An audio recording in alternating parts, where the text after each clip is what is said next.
দের জন্য যে খানা বরাদ্দ ছিল সরকার কর্তৃক, এটা কি নিয়মিত আসতেছে? আর যে যদি আসিয়ে থাকে তাহলে মানটা কেমন খানার, আমাদেরকে একটু এটা জানাবেন।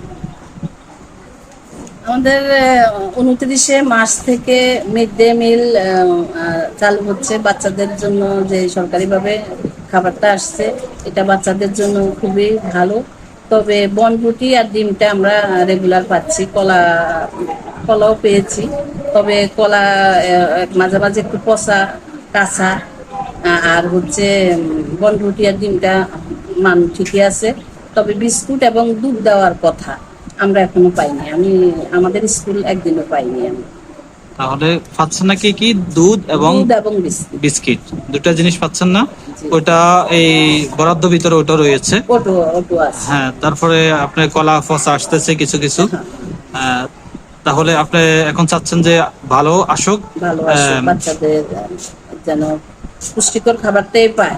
সরকার যেভাবে বরাদ্দটা বলছে ওইভাবে আসলে বাচ্চারা পুষ্টিকর খাবারটাই পাবে।